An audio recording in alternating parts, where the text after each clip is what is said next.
Happy holidays, Page to Screen listeners, and welcome to the first annual review of A Christmas Carol. As a holiday classic, A Christmas Carol has been adapted into many different formats, from musicals to Muppets, and even a Lifetime original movie. Love it. It seemed a shame to try and squeeze every single adaptation into one podcast. So, starting this year, we'll be bringing you a different film version to compare with a classic novel. Yay! All of us at Page to Screen, from Christina and I in front of the microphone to everyone behind it, our wonderful husbands, we wish you and yours a very happy holiday. And now, without further ado, no more delaying. Wow. Enjoy the first... Drum roll, please. That was awful. But please enjoy the first annual Christmas Carol episode. Hey, Christina, how are you doing? Come and know me better, man. I am doing great. How are you doing? Oh my god. Oh god. I love you. I love it. Now I am officially full of holiday cheer. I'm doing good. How are you? I love it. I love it. I'm good. This is, like they say in the song, it's the most wonderful time of the year. Yeah. And it's feeling good. And just like in the song, we're bringing our listeners a scary ghost story.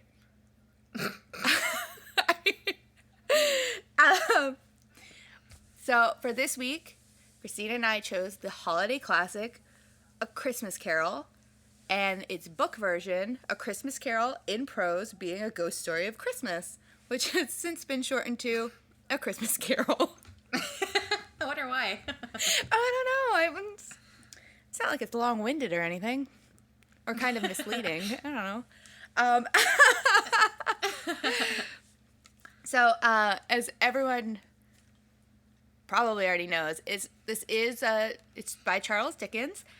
It was first published in London in 1848, actually December 19th, 1848. And fun fact, by Christmas Eve of that year, it was completely sold out. Yeah, within like what, a week? A week? It's never been out of print, and I think it has the most film adaptations of any book. Well, let me correct you right out the gate. So, A Christmas Carol is the third most. Yeah, but it's up there. Guess what's number one? What? Dracula. Oh my god. Oh. Yeah, this is number 3, and it's got a lot. It's got nearly 100 adaptations. Yeah, and what's so interesting about that is they're not all, they're not just live action. There's also plays, musicals, animated features. But for everyone today, we did the 1951 version, which is hailed to be the greatest adaptation of A Christmas Carol ever, starring Alastair Sim, who I personally think is a great Scrooge. But, yeah, I'm excited. I love the holidays, so... and I do too. And I love A Christmas Carol. I think I do too. It is such it's like a very heartwarming story. Yeah. Like, it just like... Yeah. I don't know, it makes me feel happy. Like, you got the Christmas tree on, and it's all twinkly, and then the ghosts come, and you're like, ooh. Well, the thing that's nice about A Christmas Carol is that it is a ghost story. It's spooky, and at the heart of it isn't Christmas. At the heart of it is humankind and the ability to become a better person. Yeah. For anyone who hasn't seen a version of A Christmas Carol on film, and who hasn't read the book, the basic plot for A Christmas Carol is you have this old miser named Scrooge, who is visited by the ghost of his his former coworker. Is that the best way to say it? And he tells him he's going to be visited by the ghosts of Christmas past, present, and future, in hopes for Scrooge to really redeem himself before he ends up with the same fate as his old partner, Jacob Marley. Yeah, they basically want him to become less of an asshole and more woke and a good dude. Yeah. They just want him to stop sucking so much. Like, a lot. like, hey, I know that every party has a pooper, and we invited you, but can you go now?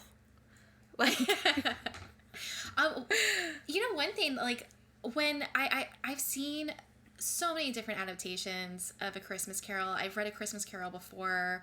It's a novella, so it's not very long. I think it's taught in most schools. The one thing that I guess just slipped by me all these years is that when it was originally published, it had illustrations. And it had illustrations by a guy named John Leach. So now I guess the point of my life is to find a good copy of A Christmas Carol with the John Leach illustrations, because I have a Charles Dickens collection, and it's included in that. But that would be awesome because his illustrations are pretty interesting. Yeah, I would love to see an illustration of what Scrooge looks like based off of the description in the book. Yeah, it's spoiler alert for the movie. It's pretty close. Yeah. It's just I feel like it's hard for people to not know A Christmas Carol. Yeah. Like, it's just like when we talked about Dracula, where it's just always been. I'm trying to think of how I was introduced to it. And I don't know if there was any, of course, the classic Muppets Christmas Carol is definitely a deciding factor in my life, but I am a child of TCM, I've seen this specific film version that we're going to talk about a bunch, which is why I agree, I think it's a good one. But that's getting ahead of ourselves. It's just one of those things that's always been. And I find it so shocking to find out that at the time that it was written, there weren't that many actual holiday traditions. And this was really written around the fact that we were, at that time, reinventing what it meant to have holiday traditions. Yeah. So he wrote this book to remind people that, having your tree is great and doing this is great, but this is how my family used to do it. And bringing that to, what we know today. Yeah, and I've always loved the Victorian aesthetic of Christmas with the, brown packages with the string around them, and the plums, and just like family and doing gaming, and all of that appeals to me a lot because it's about togetherness and small things, just taking what you have, making things. It's a lot more homey, I think. Yeah. And I'm definitely all about that. Like, that's an argument that Jesse and I have every Christmas, is when it comes to the holidays, it should never be about, this is just my opinion, it should never be about how much you spend on somebody or how many gifts you're giving them or how many gifts you receive. It's about the fact that somebody cared so much to go out of their way and do something for you. Whether that gift be, cleaning out the basement or emptying the dishwasher, Jesse, or dang. Or an actual a book collection or something like that. It's the heart that matters, it's the thought and the care that goes into something and not the item itself. Because especially now when we're so materialistic and everything is just so fast, one day, this thing's popular, the next day that thing's popular. I find the holidays I love my holiday traditions because they aren't steeped in how much money you can spend, but about how much fun you have while doing it. Yeah, and I think one of the best presents even, yeah, no, that makes sense. And one of the best presents I think even for people is either something that you handmade or Yeah. something that is a thing. Like, here's tickets to a concert, so we'll have a whole day together, or I'm going to take you to a museum or something. And I mean, just thinking about me and my husband, like one of my favorite gifts he ever got me was the vintage McDonald's Batman Forever glass mugs. Oh, I mean, I know those. That's not. Yeah, that's not exact. I take pictures of them all the time on my Instagram.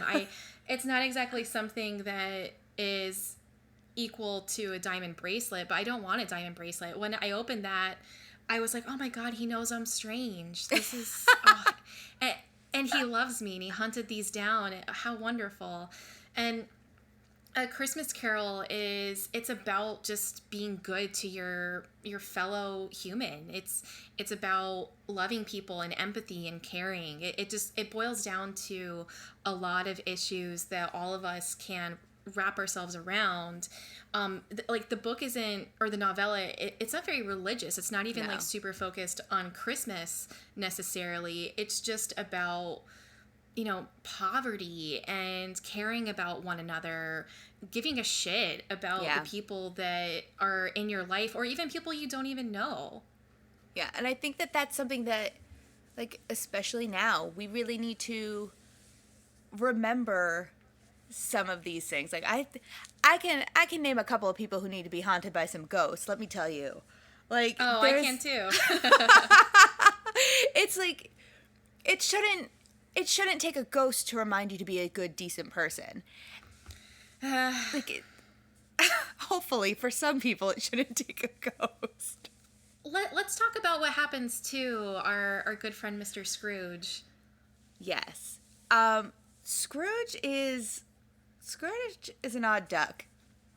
Is the nicest way to say it. Like, we meet him when he's older, a lot older, and he's very set in his ways. His partner, Jacob Marley, has died, and Scrooge is so cheap. I want to say frugal. No, he is cheap. He puts the capital C in cheap. That he won't change the sign on his business.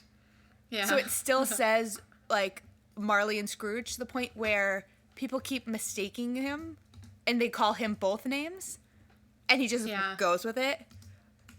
It's like, I'm like, oh my goodness. And he has his, like, underling working for him, who is Bob Cratchit, who makes 15 shillings a week. Yeah. I did do the math on 15 shillings a week. And if you convert shillings to pounds, there's a lot of math involved.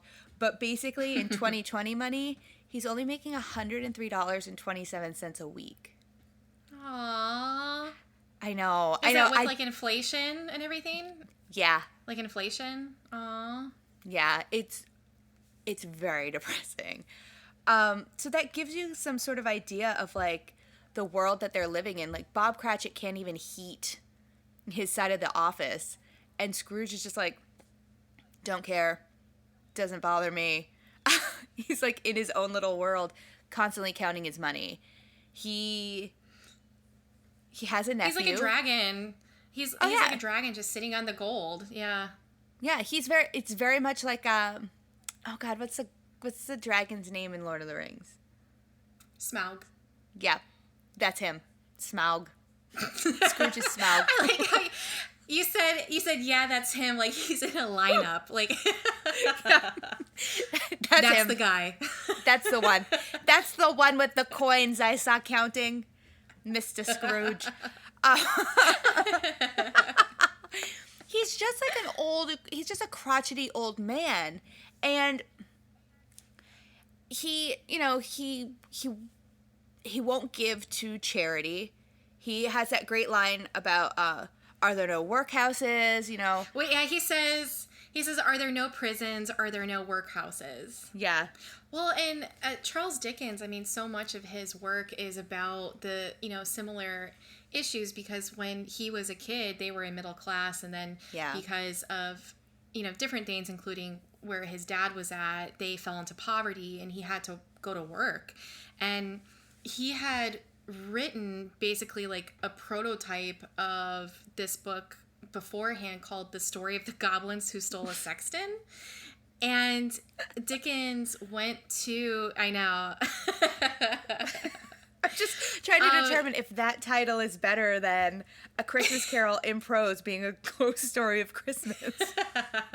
Listen, Charles Dickens, good writer, not so good at titles. It's like when I write an email at work and I'm like, what should the subject line be? So he went and he visited a school for street children. It was just like so infuriated that he wanted to write something. And, you know, like you said previously, there was a change in how people handled Christmas. So, you know, he mixes the two together. But at the end of the day, really the point is just about classism and caring about people and having empathy. And that's something that Scrooge, at this point, when we meet him, definitely does not have. No. And it's interesting because we do, like, when the Ghost of Christmas Past does come and we see what his childhood was like, it's, part of it's like, yeah, I get it. Like, if I had a father who sent me away to one of these schools and didn't want me until my sister begged to have me come home, I'd be a little weird about money too. I mean, especially in this day and age, I think a lot of people are weird about money. Yeah. Oh my God, am I Scrooge? You're not Scrooge. You're so caring and giving. I am. No. I did find something interesting because right after those guys come and ask for money, his nephew shows up.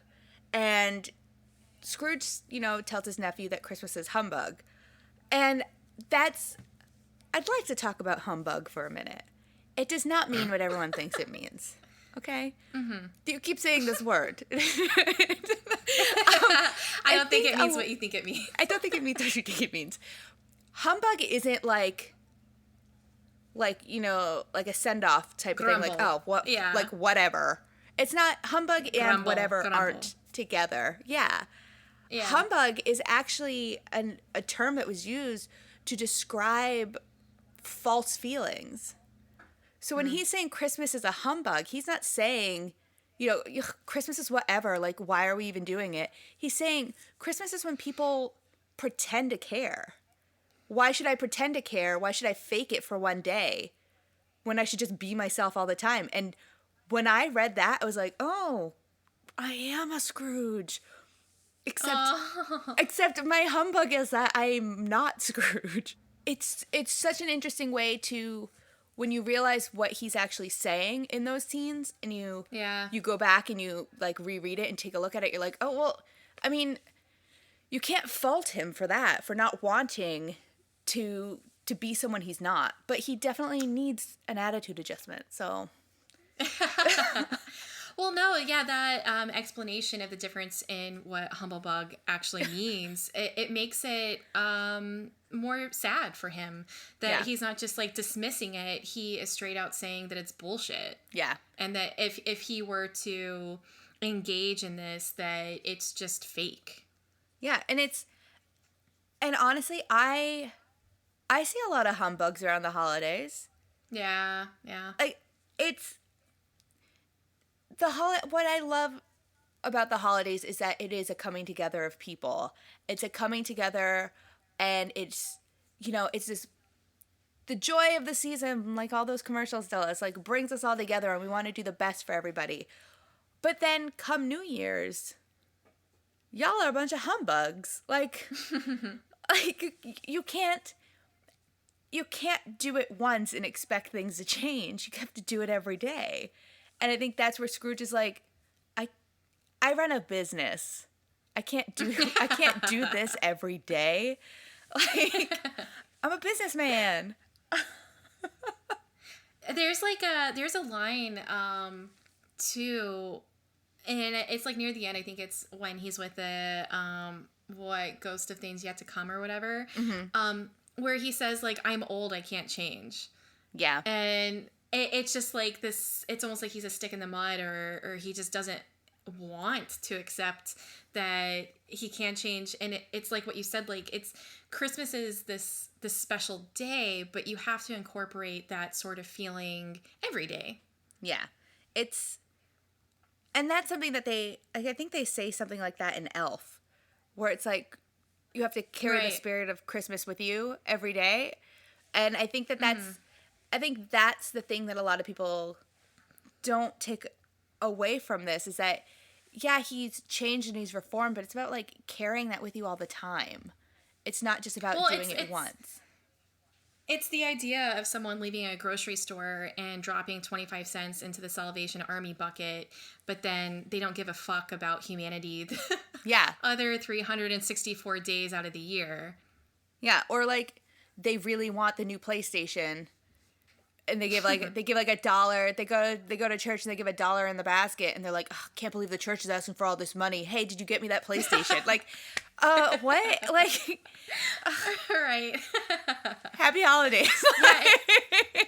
Yeah, I mean, like, skipping to the end, Scrooge, he just wants to give. And I think you and I are both like this, where I almost feel awkward when I get presents. Like, if I get a present, I'm like, oh, no, you didn't have to do that.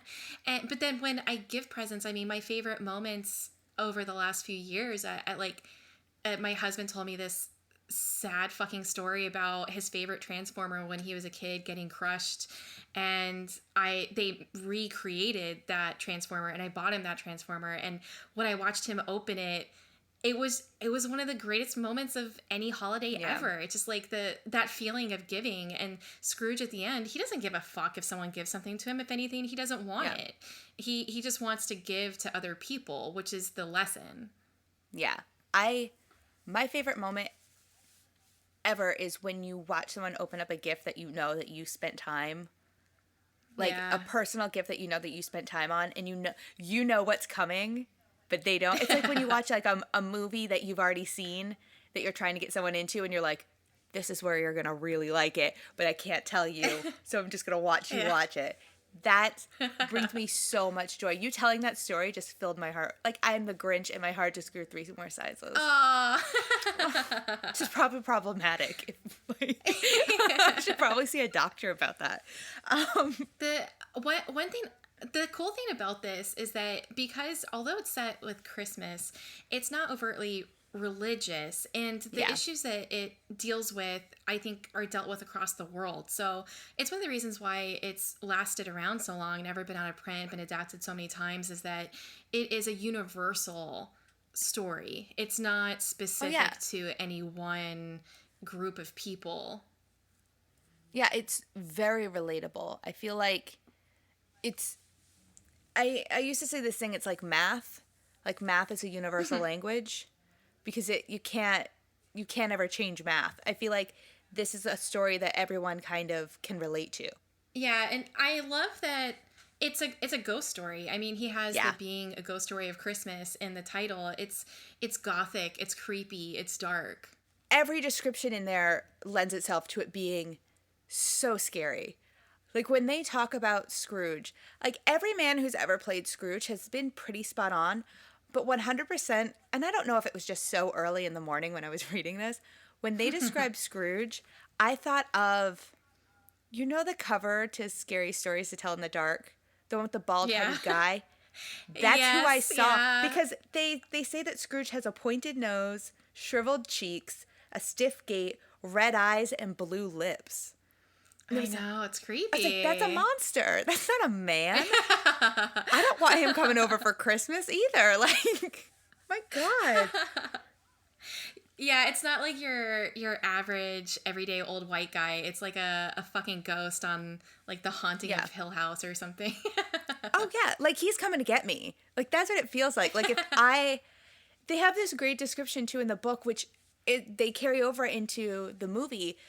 They talk about how even a blind man will cross the street to get away from him. Yeah, because he sounds like a hideous beast. Like, I don't want to be around him. How Bob Cratchit manages every day. Lord love him, he deserved more than just one raise. Oh, God. But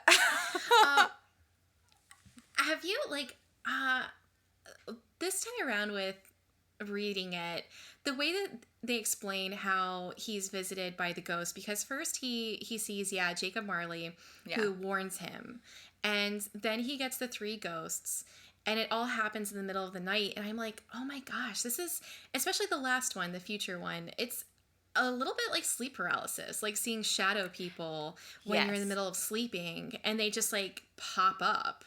Yeah. Oh, yeah, definitely.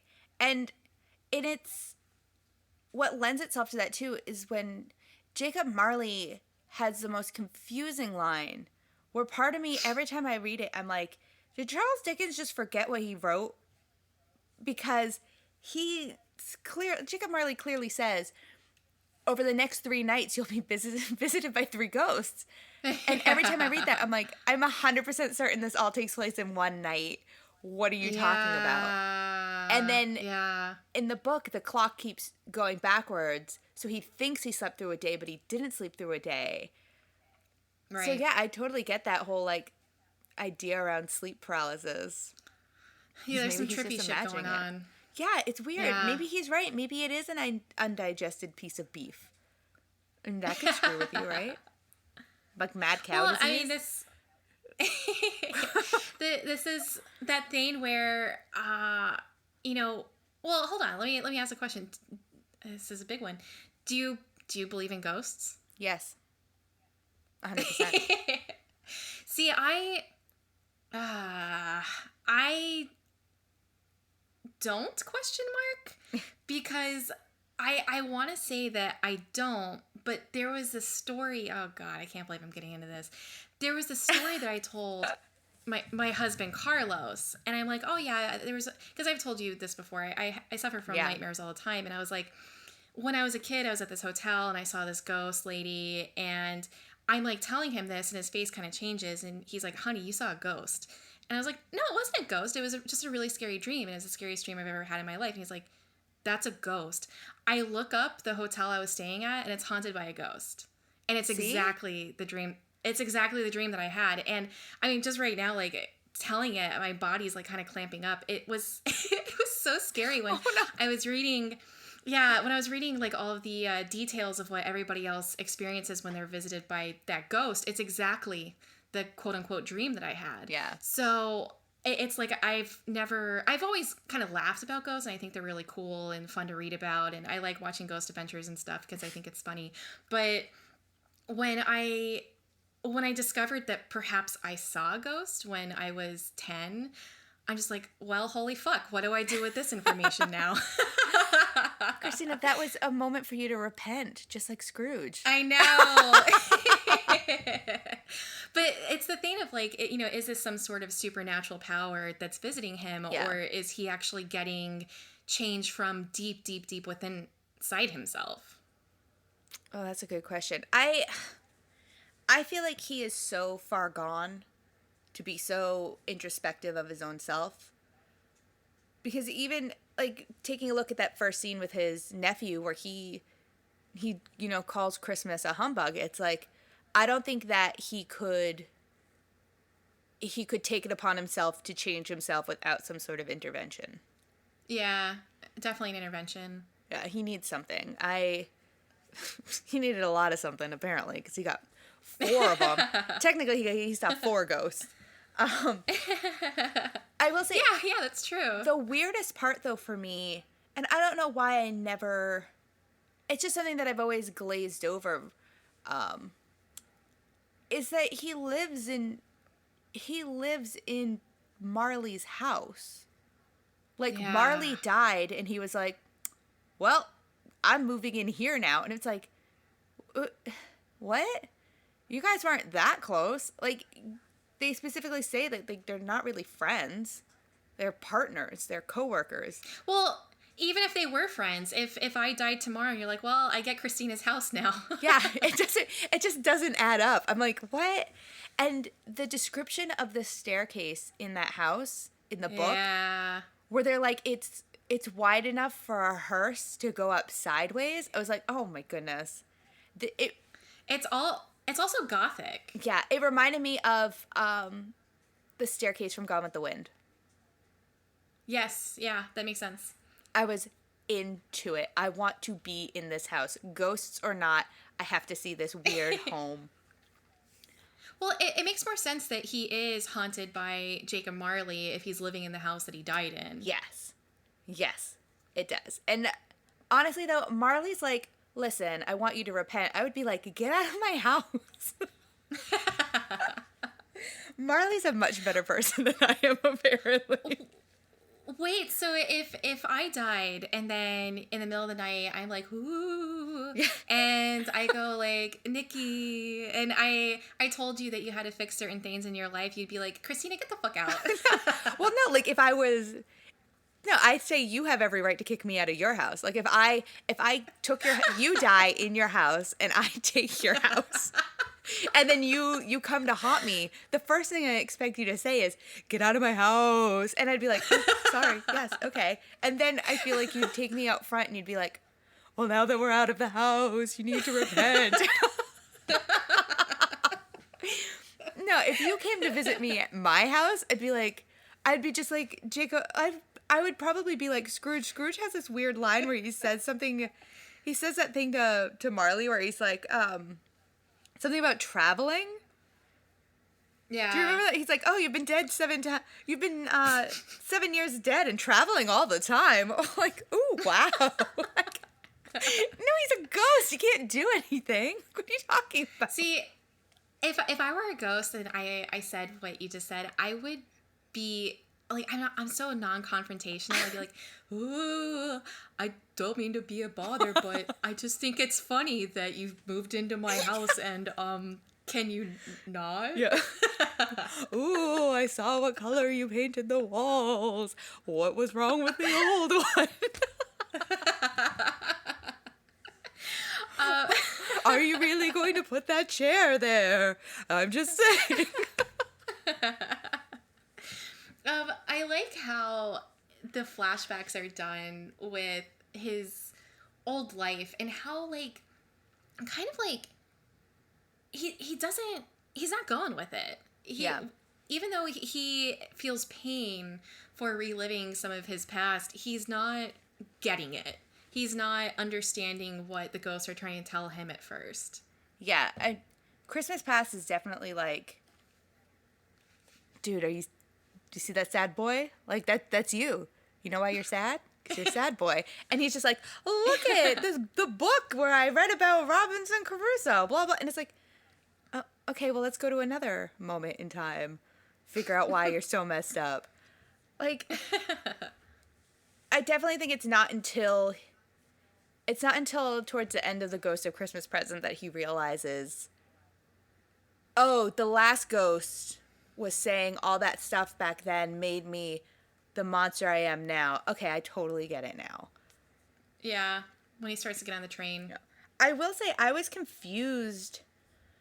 There's a part that's always confusing to me, and I think it's just because of how many different versions there are of the movie, which I think is a majority of the ways people see and digest this story. I've always lived under the assumption that he met Belle at Fezziwigs. Right, yeah. Because that's how everyone portrays it. But yeah, they never, in the book, it's never mentioned how these two meet. It's never brought up. Yeah. It's just, there's like, there's certain stuff like that where, it's sort of like going back to Dracula, where there's so many adaptations where Dracula has a love interest that I think that a lot of people who haven't read the book just take it like, yep, and then that's when he fucks her, and it's like, well, actually, no, that's not a thing, guys. So yeah, I agree. That the whole meeting of them is supposed to be magical, and yeah, that happens in several of the stories, or I'm sorry, the adaptations. Yeah. Yeah, and I think I just rode with it. Like even like Mickey's Christmas Carol has that moment in it, and I just always assumed that was it. And instead, we don't even see in the book. You don't even get the romance part of it at all. You're immediately brought to the breakup, which is just like so sad to go from Fezziwig's party straight to him breaking up with with Belle, who may or may, they don't even clarify if at this point they're engaged or anything like that. She just says, you're free to go, basically. Yeah, it's weird because Charles Dickens is usually not one to mince, you know, like he's happy to hand out the words left and right, and yet he kind of saves it a bit for this one. And typically you would think that that relationship would be a little bit like at least one more scene, at least that scene where they meet, or a scene where he proposes or something. But this is one of the rarities where he kind of holds back in explaining a little bit more about who she is and their relationship. Yeah, and we do get another scene with her, and it's very confusing because he's in her house. Yeah. And she is and it's like the last scene with the Ghost of Christmas Past, and it has nothing to do with him personally. It has nothing to do with Scrooge personally. He's basically in Belle's house after she has just like given birth to another baby with another man. And she's surrounded by all these children. And it's like the Ghost of Christmas Past was like, listen, you didn't listen to any of those other scenes. So here's something that might make you, you know, sit up and listen. Yeah. Look what you missed out on. It's like, it was like the ultimate mic drop by that ghost. Yeah. And like, all the ghosts are like mean well, except for this one moment where he was like, suck it. Like... I think my favorite ghost, and he's the one that's probably the most consistent throughout all the different adaptations, is the Ghost of Christmas Present, because he's like, he's sort of like, he has the edge of the two before and after him, but he's sneakier about it. Oh yeah. And his introduction is probably the best. It's an entrance. It's an entrance. Yes. Listen, if someone on RuPaul's Drag Race wants to be Ghost of Christmas Present, I'm all about it. Oh, fuck. Especially if you bring some kids with you. I'm all... I am here for it. Like, it is... Just reading about him walking into that room, and it's full of, like, all these hams and all the fruits and everything that... He fills a room with Christmas, and it is... Yeah. And I think that is... And it's just so overwhelming that I'm just like, I want to be your friend, but I'm also kind of scared of you, so I'm going to stand on the other side of the room. Yeah, well, and, like, the thing about him being big... Like, he's a giant. He's like, he fills that place. But that's the thing about the present, is that as you age and as you move on in life, your memories start to fade and they get like smaller and dimmer, but the now is big and the future is kind of scary. So like Dickens completely got the idea of being human and the idea of, you know, time. Yeah, it's true. Like, the present is so overwhelming sometimes. Mm-hmm. And the Ghost of Christmas Present is naturally just an overwhelming character. I just love it. I love him so, so much. Every adaptation of the films, for like, it's never faltered. He's exactly as it's written in the book. Yeah. Super crazy, and I love it. I mean, until we get to the part with the kids.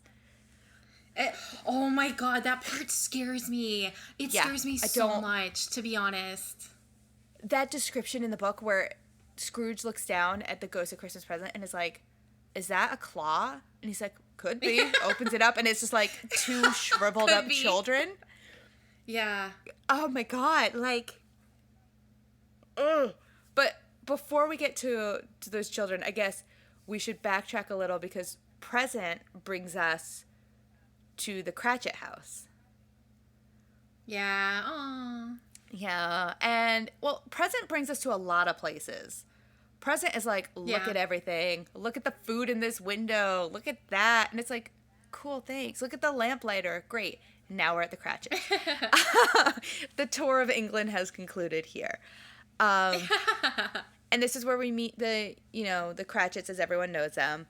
You have Mr. and Mrs. Cratchit. You have Tiny Tim. You have their sister, who oftentimes doesn't make an appearance in any other adaptation. Yeah. And the older brother, too. It's kind of like they were like, who needs them later on? Once again, cutting out the kids. Yeah. See, I'm telling you, Hollywood hates children, so just stop using them. I do like how kind of sassy Mrs. Cratchit is. Oh, she brings it. She brings it. The library is open, and she is reading Scrooge. Yeah, she wants nothing to do with Scrooge. She's just like, I'm done. I will say what's interesting in the book is they also have do the Cratchits have a maid? Because there's a part that I wrote down because I specifically wanted to ask you this question. Because they had just finished eating the goose. So that's a big important part, the goose for the family. And where is it on this?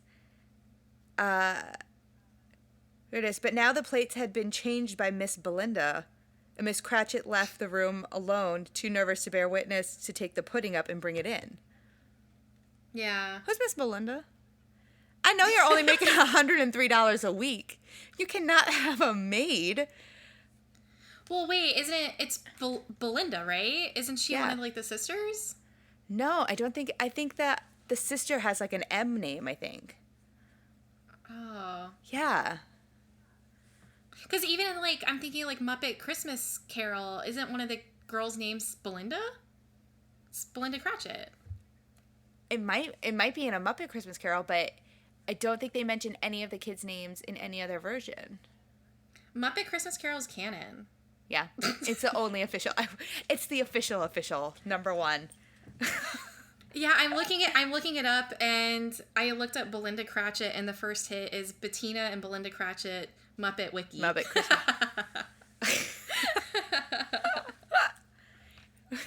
That's what I call the Bible. Well, it's interesting when you look at like the lower class in some of these stories because they still have fucking maids. Yeah. So that's kind of funny if that were true. And I think even the nephew has a maid, even though the nephew has supposedly married beneath him and doesn't have any money either. Right. Man, are you kidding me? I could be having a maid right now. Shoot. If I had a maid, I'd have a lot of time on my hands. I could read more books. You've read so many books this year, though. I really have. I've read too many. COVID granted me the gift of time. COVID was my ghost of Christmas present and was like, girl, learn something. So I read a lot. And we started a podcast, so.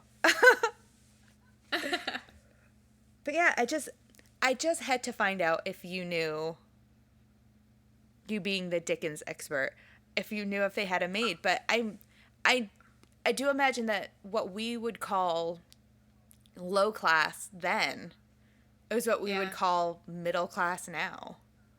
Yeah. Yeah. Well, it seems like the classes then are just so blunt. Yeah. It's the uber wealthy, the struggling, and then the street urchins. Yeah. It's just depressing. Yeah. And yeah. Well, on that down note, we can go back to the creepy kids hiding underneath the We can go back to talking about them creepy kids, or we can talk about Tiny Tim. Tiny Tim in the book has some affliction where they talk about how he has like metal, or like he has something to help him walk, and then he has the cane, and then he's got like a tiny hand like Nemo. Yeah. Aww. Yeah, like he sounds really not so well off, and it's like I think that's something that it touches on everyone's heartstrings. But then he does that whole thing where he's like, I wanted the people in church to see me so they don't feel so bad because I'm crippled. And it's like, what?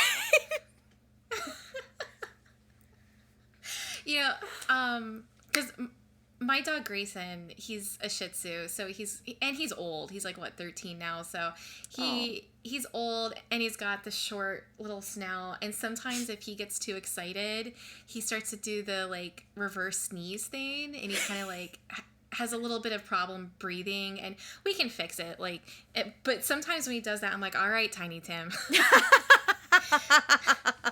Because he's just doing, like... God bless us. Everyone. Oh. Yeah, poor guy. Yeah. I wonder what... Because they never really specifically say what happened to Tiny Tim. Mm-hmm. Whether it was, like, something like polio or something like that. Was polio a thing back then? Did they know it as polio?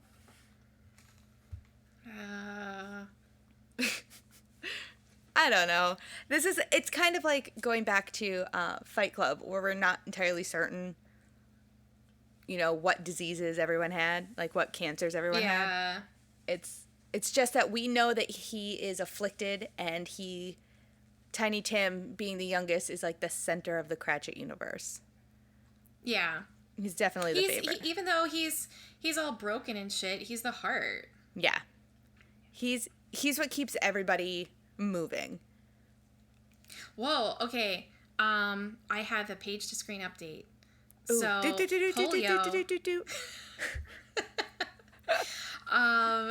There are historical signs to polio going back to the Egyptians.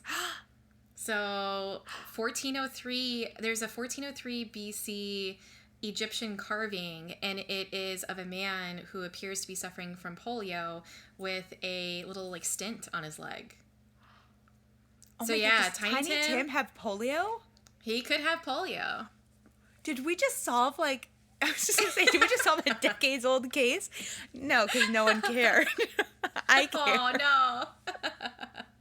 Yeah, so he might have polio. I think he's jacked up. I think he probably has, like, polio and, some birth defects and asthma and I bet he's got a list.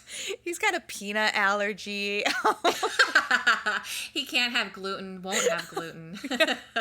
Lactose intolerant.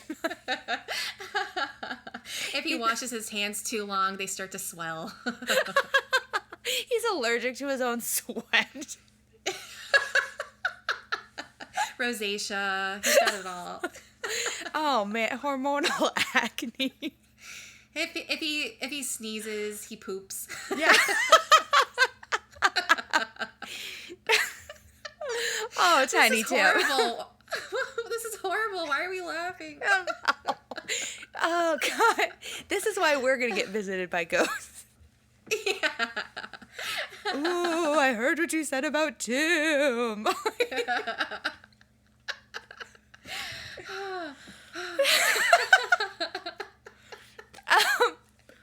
But he's colorblind, so whenever he dresses himself, it doesn't match.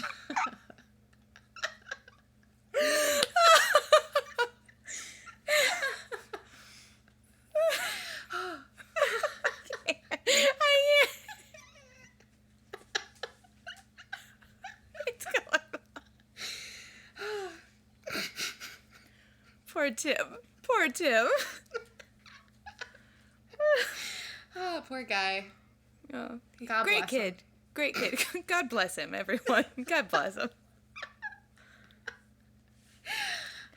Oh, goodness. But, so, yes, Christmas Present introduces us to the very afflicted Tiny Tim and the Cratchit family. Yeah. And they seem to be happy, even though all that stuff is happening to Tim. Yeah, they love each other. Yeah. I think that the Cratchits in that moment are definitely the epitome of the holidays. Mm-hmm. And it's, when you think about how, they were reinventing what it means to celebrate Christmas when he was writing this, it's interesting to notice that there's no talk of a Christmas tree. Like, they don't decorate a Yeah. tree. They don't give each other gifts.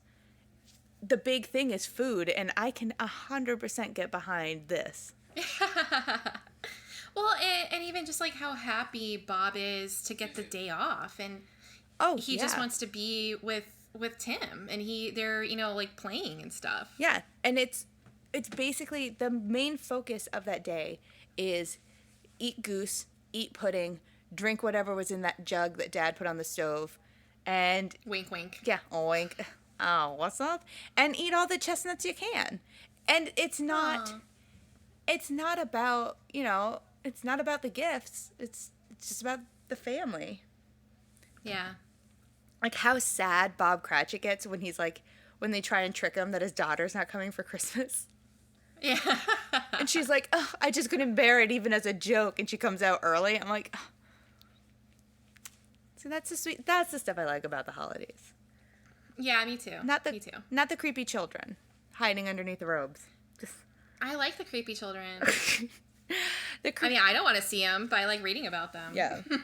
When he talks about, so the ghost of Christmas present at this point, after we visit the Cratchits, Scrooge is like, what's with the claw, dude? And he's like, oh, and he opens up his robe like a flasher, and there are two kids hiding at his feet, and it's ignorance and Ignorance and want.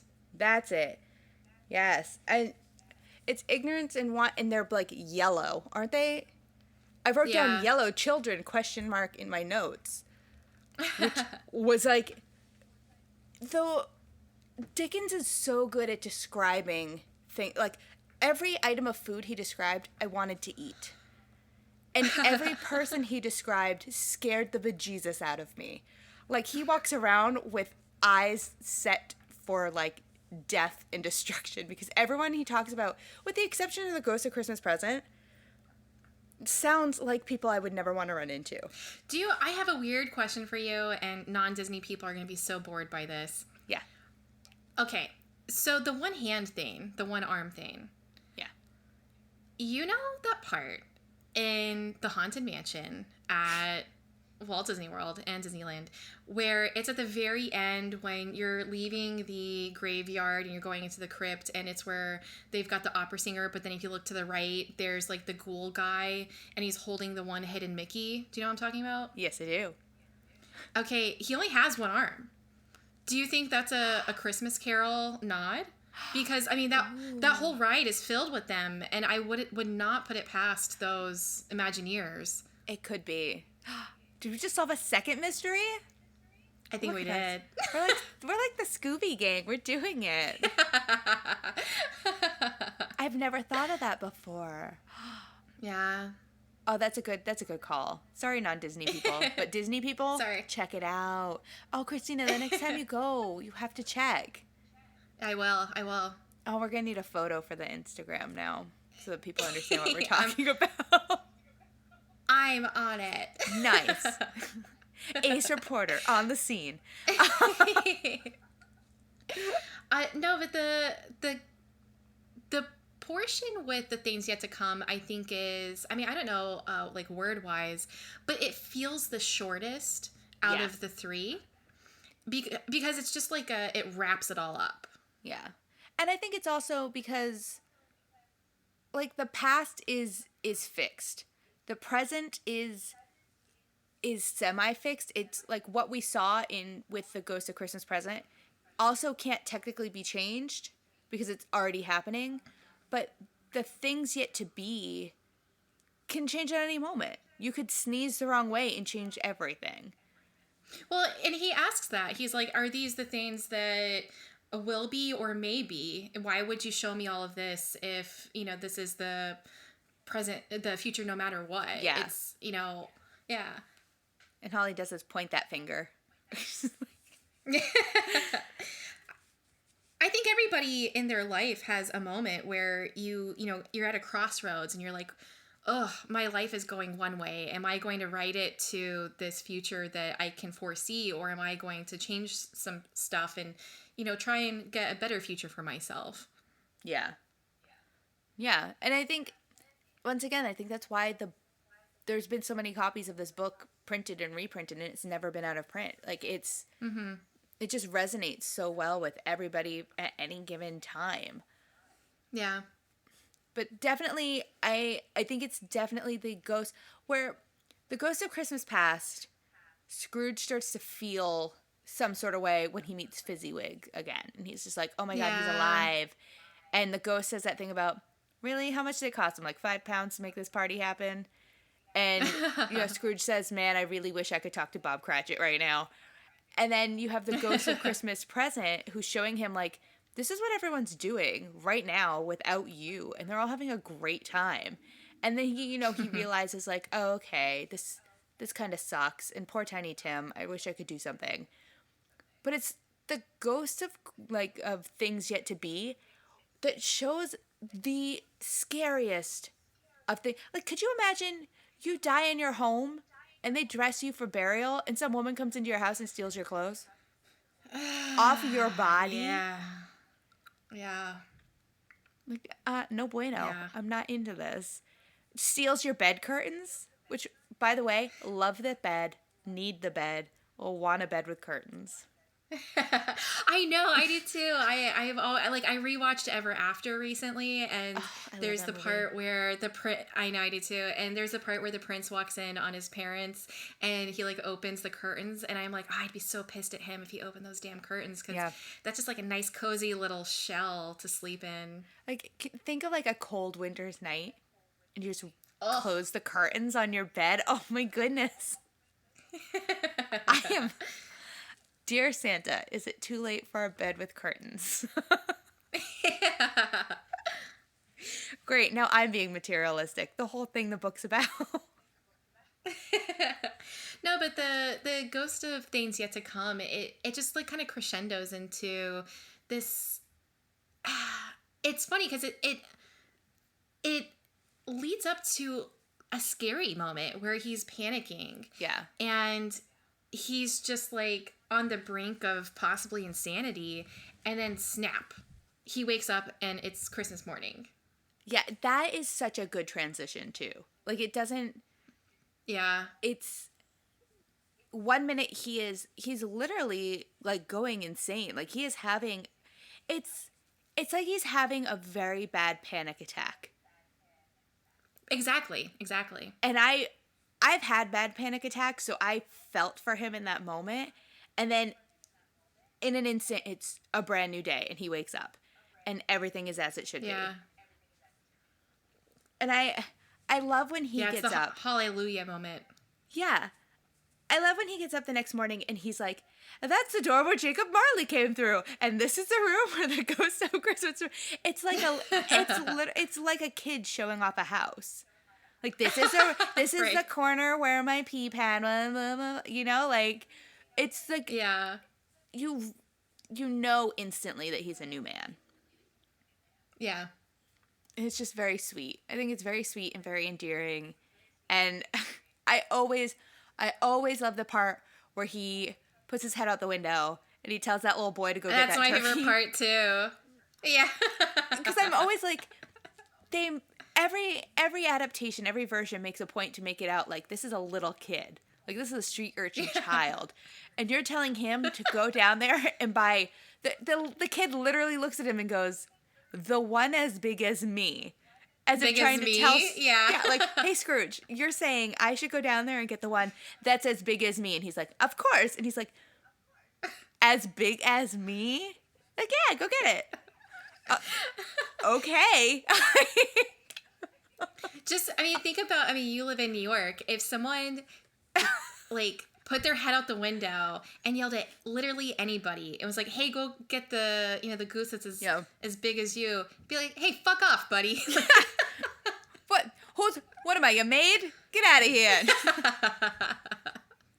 Right?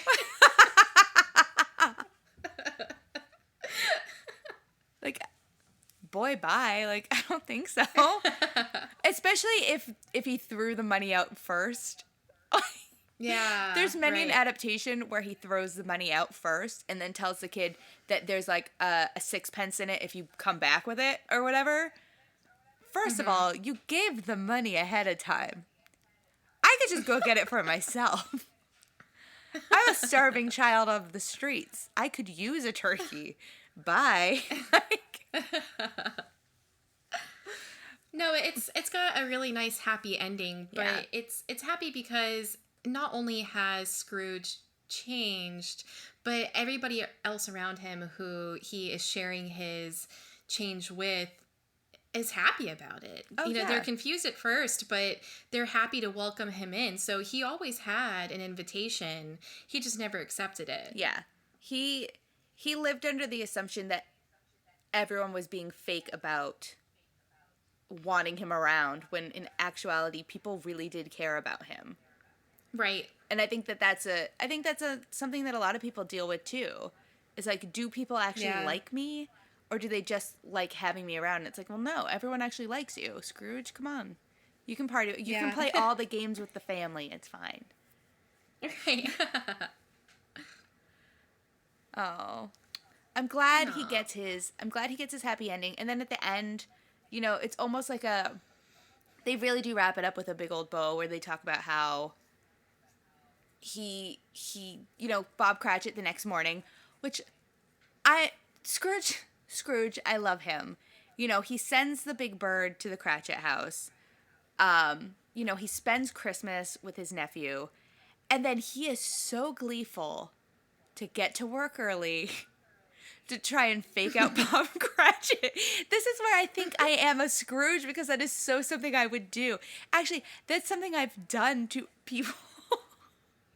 Where it's like, there have been numerous times, this is so terrible, where my mom and I will be in the car driving home, and my dad will call, and he'll be like, where are you guys? And we'll be like, maybe down the street, and I'll be like, oh, there was like this big accident, so we're like, you know, we're still in Salem. It's going to take us like forever. And my dad's like, what?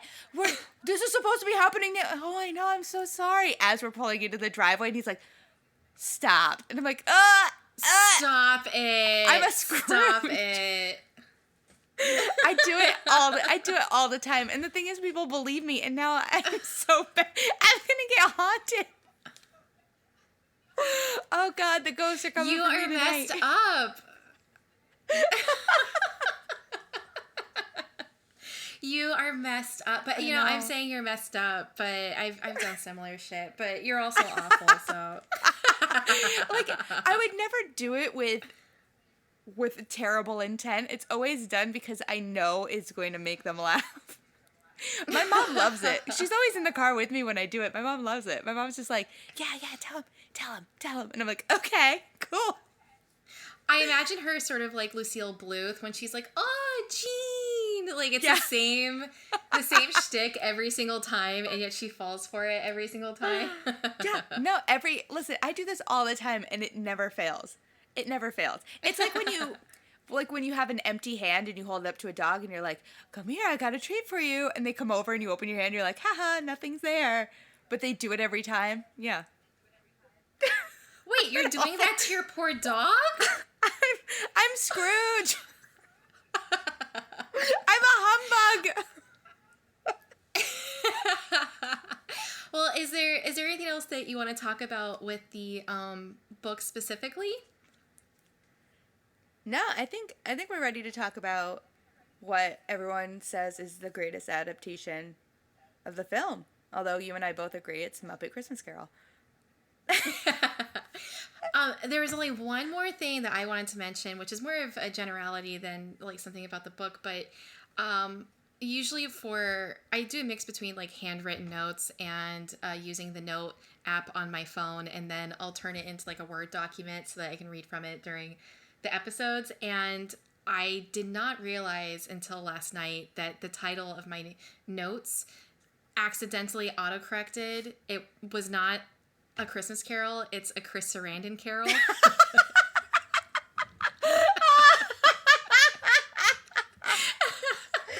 I get it. You like Fright Night. You don't have to talk about it all the time.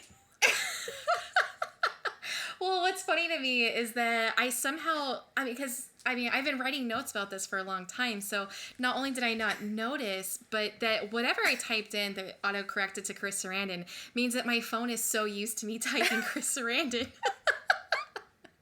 It's like Chris. Okay, we got it. Chris Sarandon. Yeah.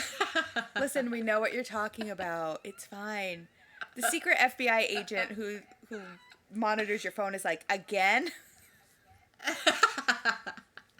Okay, so the movie. We are doing, I believe you said it's your favorite one? Yes. It is a classic. I think if people are looking for a traditional version of A Christmas Carol, I think this fits the bill. It's just like Dracula. I think this is the most it's the best adaptation. And just like Dracula, there are some few minor changes, but everything is direct from page to screen. Yeah, it's like this movie it is the book straight up. Yeah. It's extremely faithful, but I would say that A Christmas Carol has a lot of faithful adaptations. There's a lot of them that certainly change certain stuff, but it is probably out of all the different adaptations has the most where they stick to it. Yeah. And Alastair Sim is I love him up at Christmas Carol. I do. But Sir Michael Caine as Scrooge still isn't where Alastair is. Like he is Scrooge so much to the point that when they did the animated version of this in the 70s, he voiced Scrooge. He scares me. And I think that's why he's so good as Scrooge. His face scares me. Like I've seen this. I've seen this before we decided to do it. Back when I want to say I was a kid, and I was looking at the poster. I'm like, the poster scares me. And then I started watching the movie, and I'm like, he scares me. And I thought, well, he's got to be wearing like prosthetics or something. And I look up what he looks like normal, and it's like, no, that's that's just his face. He just has a scary face. That's his face. When you think, I'm so sorry, that's your face. But when you think back to the description of Scrooge from the book, I'm like, yeah, that's a scary guy. Scrooge is scary in the book, and he's scary on screen. Yeah, and I think, you mentioned the fact that, I think you did, that this one is actually called Scrooge in most areas, except in the United States it was billed as A Christmas Carol. And I think one of the reasons why is because Alastair Sim was this character actor, and he was more well known in theater in Europe. So I want to say that because he is so closely aligned with Ebenezer Scrooge, that it's almost like his thing. It focuses in on him as a character. Yeah, there's just something about him. Like he embodies everything that was written about Scrooge. Yeah. And just like releases it onto the screen, and it's fun to watch him.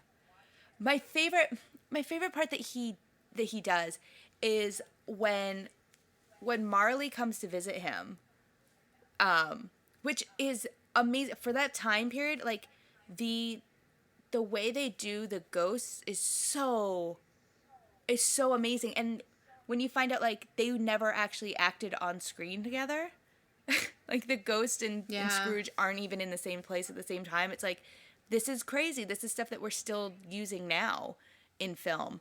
When Marley comes to visit him and tells him about the three ghosts, and Alastair says, oh, really? I think I'd rather not. The look on his face as he's saying that line, as he's trying to like, because he's an older man, he's pushing himself off the floor, and he's like, I think I'd rather not. Cracks me up every time. I'm like, no. Oh. This is like to jump like later on, and it's the exact same thing, is that I laughed out loud when the Ghost of Christmas Present shows up, and it's the same thing where he's big, he's in the room, he's surrounded by food and stuff, and Sim walks into the room, and he just has this look like, no, not today, and turns around. Yeah. It's like he's like, oh, we're doing this again? No, I'm good. I'm like, no thanks. He understands, just like in the last episode where we talk about Alan Rickman understanding acting for camera. he gets it. Like, he understands those little subtle nuances that are going to make it or break it. And those faces, every time he sees a new ghost, his face is just like, oh, it's so good. He's just really good as Scrooge. I think that's probably why this and A Muppet Christmas Carol are my favorite straight to adaptations, because they're just so good. There's really not much that's different between, the opening of the movie and the opening of the book.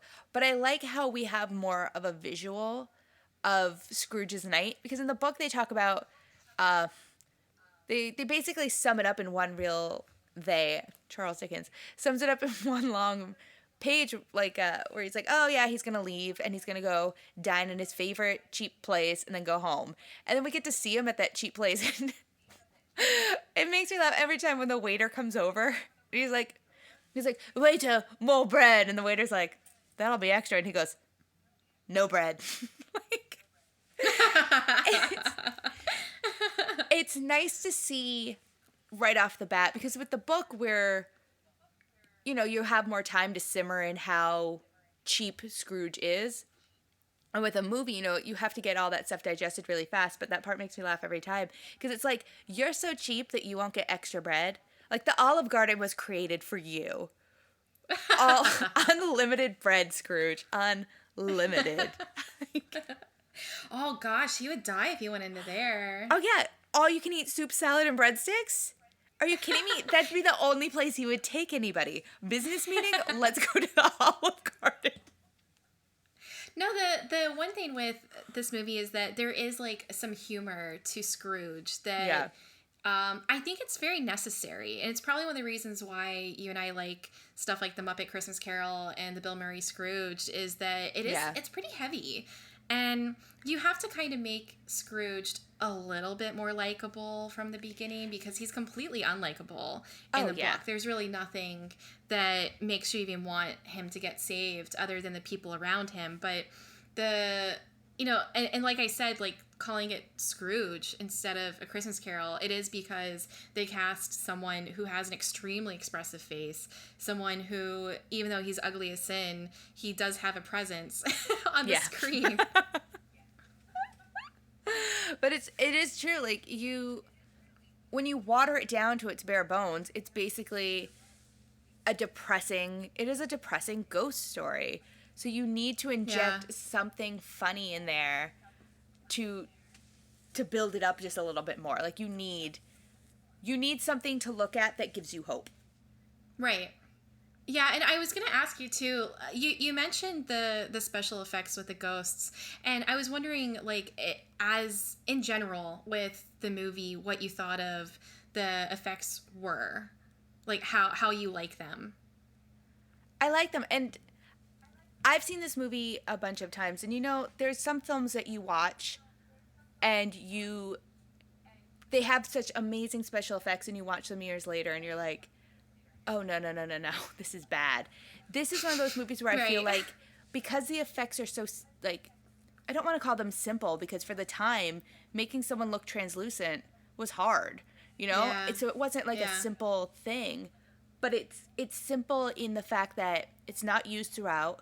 It's, you've got your three ghosts who you can see through. You've got that parking lot full of ghosts outside of Scrooge's window. It's the effects are done to elevate it, not take away from it. And I think they stand up to this day. Like, they're still so clean. One of the things that I thought was, with the Ghost of Things to Come, it reminded me, because I recently watched it, the Laurence Olivier Hamlet. You know how the ghost is done in that, where it's almost like a German expressionist kind of, just like blackness. And in this, it's not like a dude or a skull with a hood.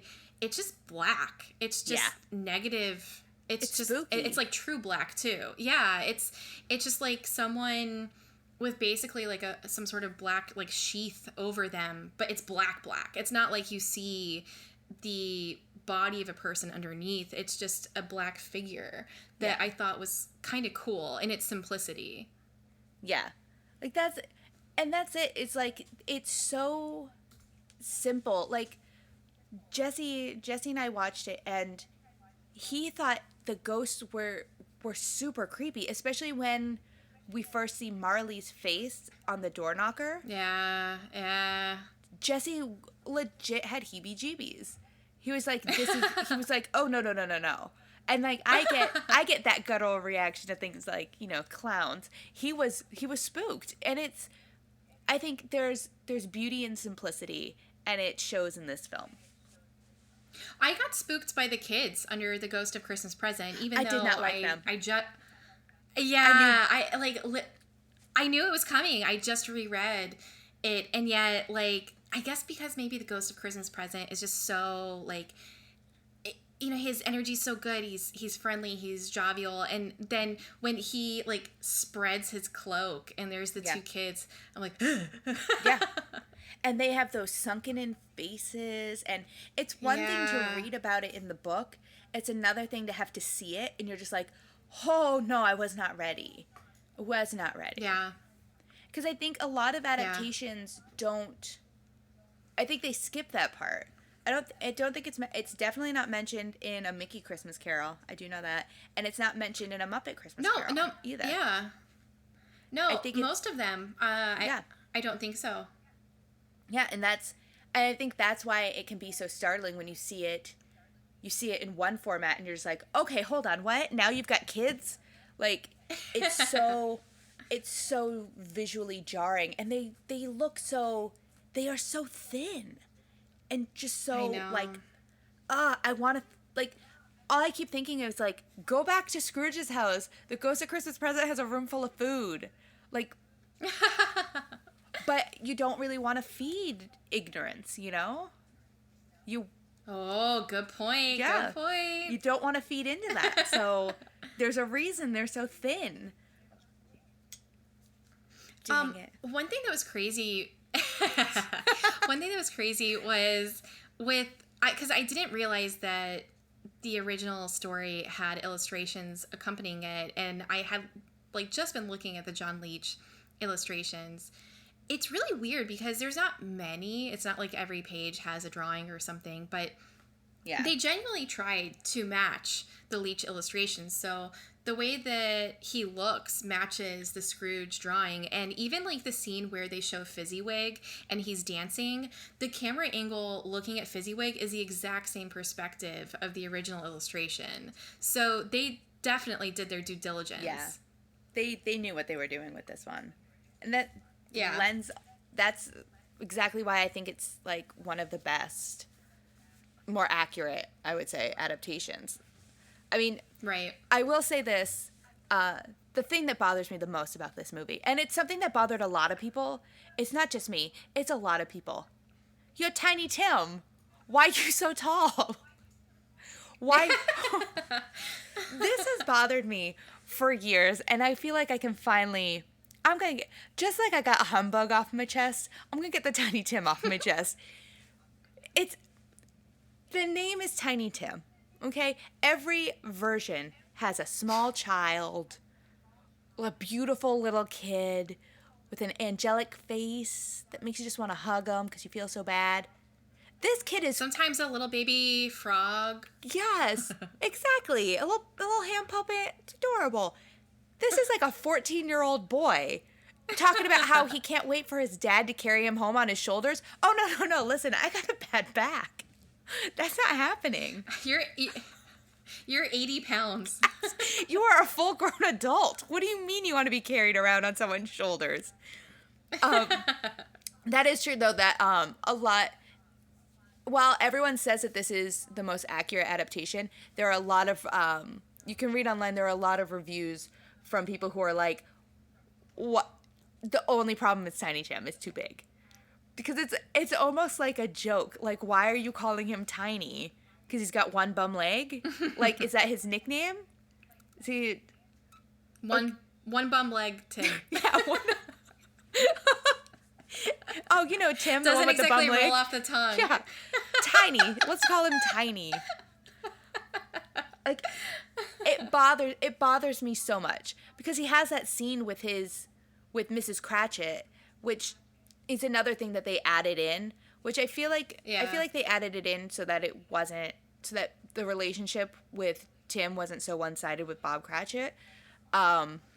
Because, like, as you read the story, it's like, yeah, the whole family loves Tim, but you definitely know that Bob Cratchit loves him more. And I think they added in a scene in the movie just to, like, fulfill it a little bit, like, fluff it out, like, mom cares too, kids. But it's the other thing that's so glaring about it is that when they're walking side by side, Tiny Tim looks like he's taller than her. I wonder if perhaps that kid had, like, a growth spurt during... Oh, maybe.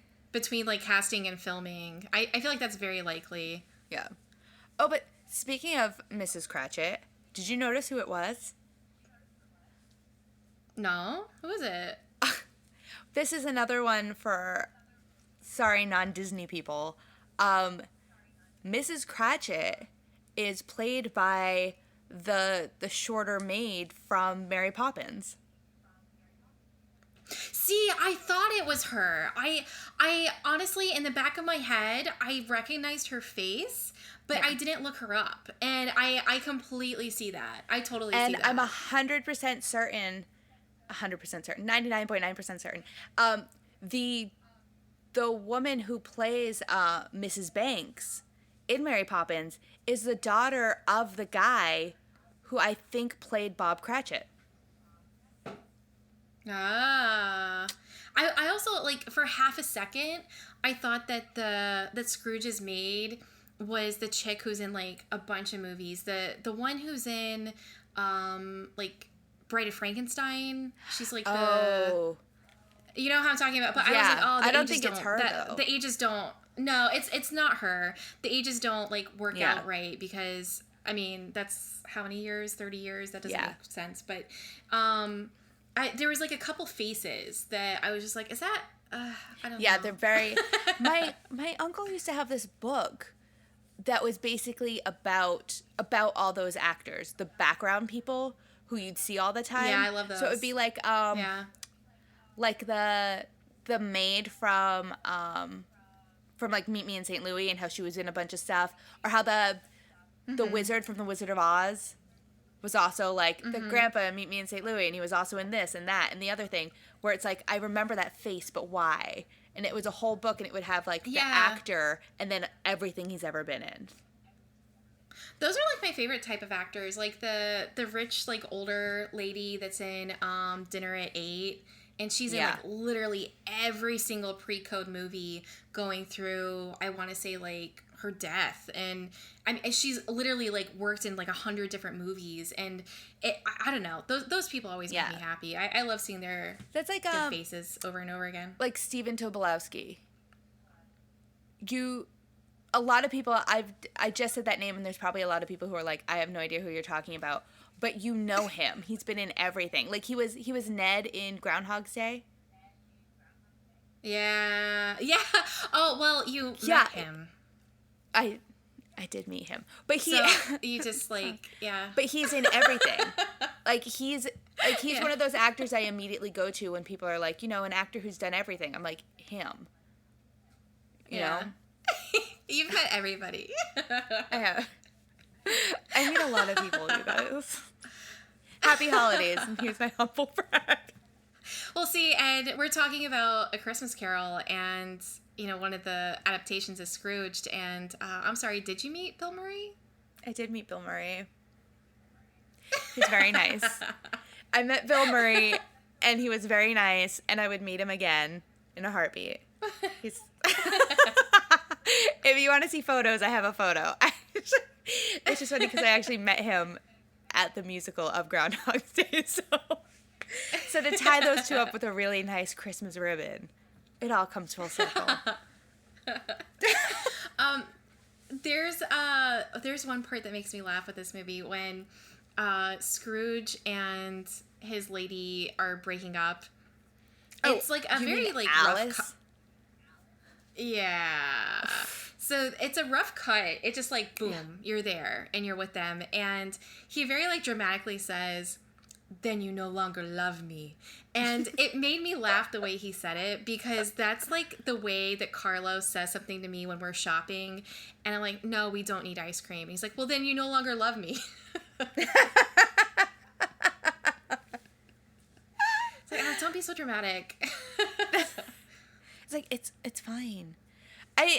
He was super dramatic in that scene. He's super super angsty, emo, Hot Topic teenager. That's Hot Topic teenager Scrooge for you. He's like, what? No. Well, fine then. And then he just leaves.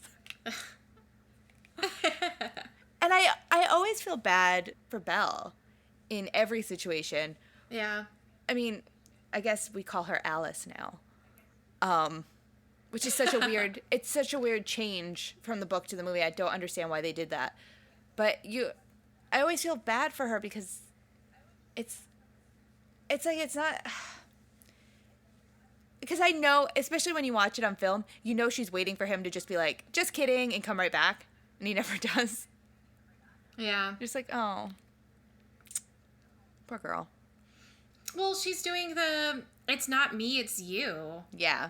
Please change. I hope you love me enough to realize that you're destroying us, and he doesn't. Yeah. Oh yeah. He's too focused on his gold. Yeah. I love the crown that the Ghost of Christmas Present has. Did you notice his crown?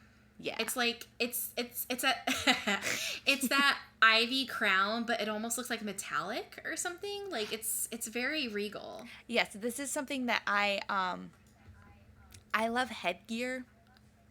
And this is something that I have dreamed of wearing to a holiday event. There was one line that made me laugh where it's when he is it's the ghost of things that will be, or things will, whatever. And the one guy, they're talking about going to his like funeral, and he's like, well, is there going to be food? I must be fed, or else I stay home. I'm like, yeah, same. That's me. Yeah. His delivery was so good.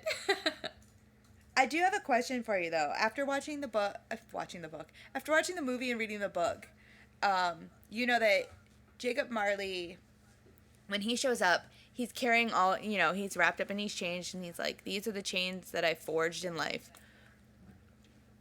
What would be on your chains? Oh. Yeah.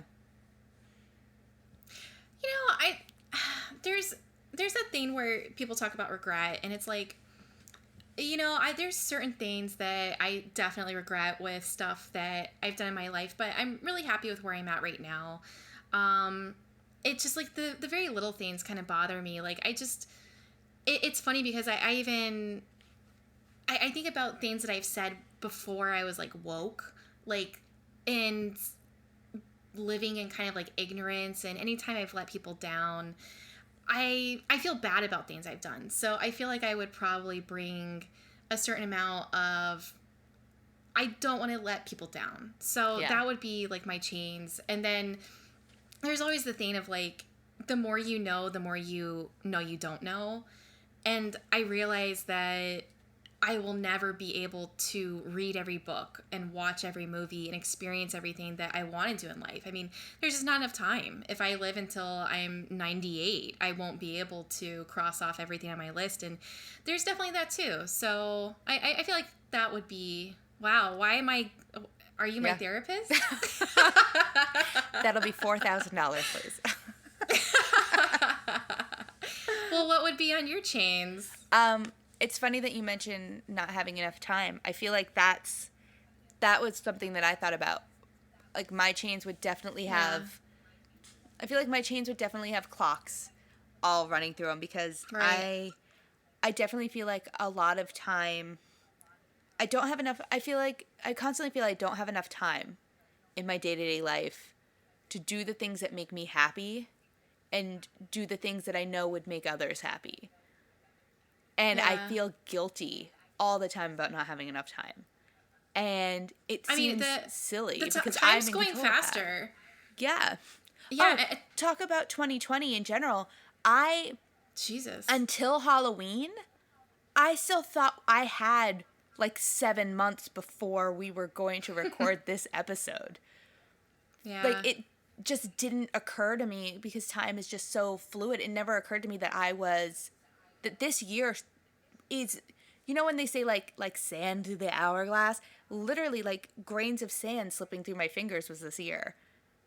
Yeah. It just felt like there wasn't time to do anything, and yet I had all the time. It is, you know what it is? It's that Twilight Zone episode. I finally have all the time in the world to read, but I broke my glasses. I have all the time in the world to do everything I want, and I can't. And I think that's my favorite episode. Yeah. Same. I love it. But that is I told you, that's why I have a second pair of glasses.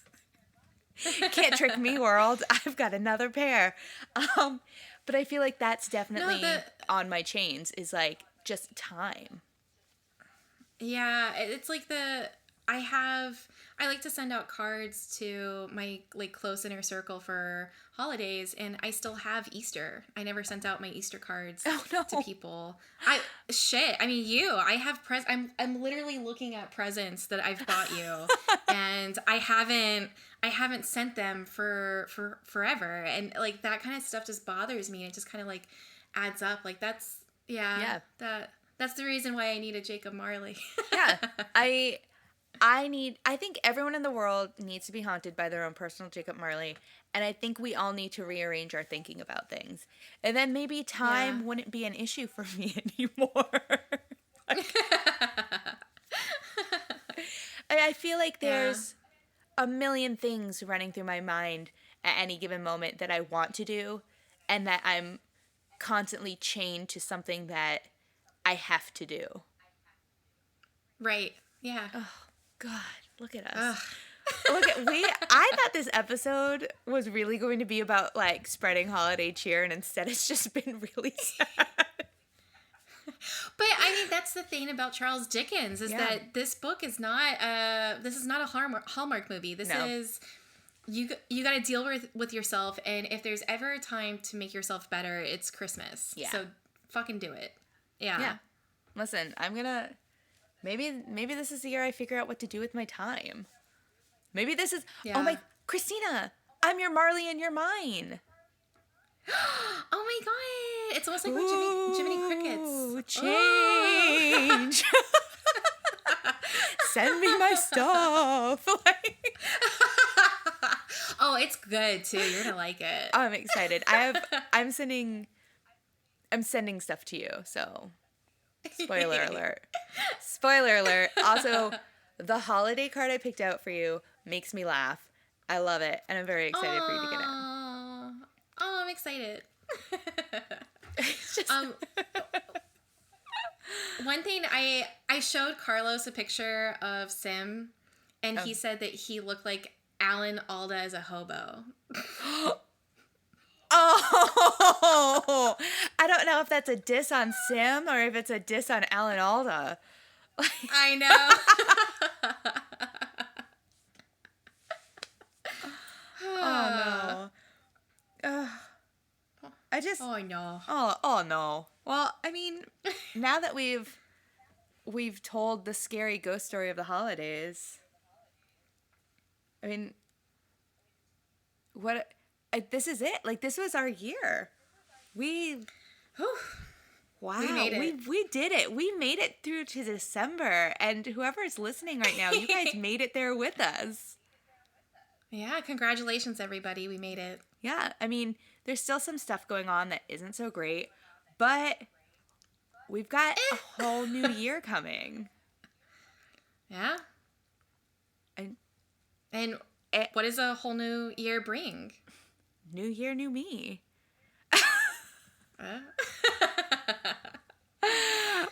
I can tell you right now, the new year, I promise, is still going to have this podcast, no matter what. Yes. Yes. Because it's the only thing that's keeping me together. Well, do you want to talk about our next episode? Yeah, so we thank you all for joining us through what was the second half of this year, or I don't know, the last year. I don't know. Time is fluid. I don't know what time of day it is. I don't know where I'm at. Help me, I'm Time is a lost. flat circle. Yeah. I have no idea where we are. I just know that there's a tree with lights on it in my apartment. So, must be the holidays? Question mark. But we are jumping right into things when January returns. Again, hopefully with better tidings than this year. And yeah, it's new year, new you, new me, new us. So what better way to jump into it with Eat, Pray, Love? You gotta eat, you gotta pray, and you have to love. I've never watched the movie, never read the book, so this is going to be a whole new experience for me. This is a new start for you. I've never seen the movie, and I have made it through all of the eat and part of the pray of the book. So I have to start over again. Is it in 3 different sections? Kind of. Like, you go through the... Yeah, she goes through the... You know what? You'll find out. I don't want to spoil it. But yes, the eat is the beginning part, and it was my favorite. And it's in Italy, which I love. I'll eat. I'll eat with all of you. Interesting. Yeah. So I'm excited. I wonder what's going to happen when we both get through the love part. Yeah. We'll find out. We'll see. We're going to go on a journey of self-discovery together, everybody. So, enjoy your holidays and then get ready. Get ready to become better versions of ourselves, I guess. Honestly, it's a good way to follow A Christmas Carol. So you get the come to moment, and now you get to remake yourself. Yeah, exactly. That ghost came, and that ghost being the two of us in this podcast, told you to fix your life. So read, eat, pray, love, and watch the movie and fix your life. Oh, I should have done that in my ghost voice. Yeah, you better work. This is awful. Well, Nikki, I hope that you have a wonderful Christmas. And it's funny because, we always do these send-offs, but we're going to be texting on Christmas anyway. Oh, yeah. I know. It's like, we always say goodbye and we're like, we'll talk later. And it's like, literally as soon as we stop recording. No, but I hope you have a really good holiday. I hope you get to relax and just, soak up everything that the holiday has to offer. I can't wait for you to watch Die Hard again. Because I know you do. I will be. Yeah, don't you worry. Don't you worry, boo-boo. We can't wait for you guys to join us again in January, and we're going to give you a full year of nonstop fun. I'm excited. Whoop, whoop. We're doing it. Yay. Happy holidays, Christina.